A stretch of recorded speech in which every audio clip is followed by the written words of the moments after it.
بسم اللہ الرحمن الرحیم۔ آج میں آپ کو ایک ایسی نصیحت کرنا چاہتا ہوں جو نصیحت نبی کریم صلی اللہ علیہ وسلم نے ایک نوجوان کو کی تھی۔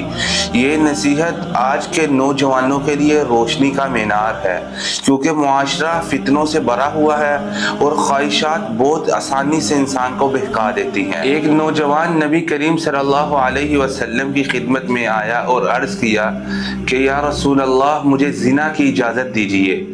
صحابہ اکرام رضوان اللہ علیہ مجمعین پاس موجود تھے، وہ اس کو ڈانٹنے لگے، لیکن نبی کریم صلی اللہ علیہ وسلم نے اس کو اپنے قریب بلایا اور انتہائی حکمت سے پوچھا، کیا تم یہ پسند کرو گے کہ لوگ تمہاری ماں کے ساتھ یہ گناہ کرے؟ نوجوان نے کہا نہیں یا رسول اللہ۔ نبی کریم صلی اللہ علیہ وسلم نے فرمایا کہ لوگ بھی یہ پسند نہیں کریں گے کہ تو کوئی ان کی ماں کے ساتھ یہ گناہ کرے۔ پھر نبی کریم صلی اللہ علیہ وسلم نے اس نوجوان سے پوچھا، کیا تم یہ پسند کرو گے کہ کوئی تمہاری خالہ، بہن، بیٹی، پھپھو کے ساتھ یہ گناہ کرے؟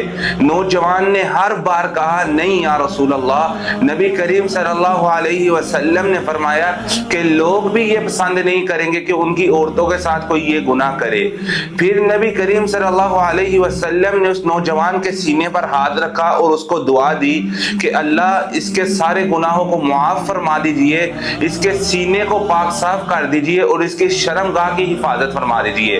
راوی بیان کرتے ہیں کہ پھر اس نوجوان کے لیے زنا سے بڑھ کر کوئی چیز ناپسند نہ رہی۔ آج ہمارے معاشرے میں سب سے بڑا فتنہ ہی یہی ہے کہ نوجوان بغیر ضرورت کے غیر محرم لڑکیوں سے بات کرتے ہیں، ان سے دوستی کرتے ہیں، تصویریں اور میسیجز شیئر ہوتے ہیں۔ لیکن ذرا سوچئے، اگر یہی عمل کوئی تمہاری اپنی بہن، بیٹی، ماں کے ساتھ کرے تو کیا تمہیں گوارا ہے؟ یہی سبق نبی کریم صلی اللہ علیہ وسلم نے اس نوجوان کو دیا کہ جتنی تمہیں اپنی عزت محترم ہے اتنی ہی دوسروں کی بھی۔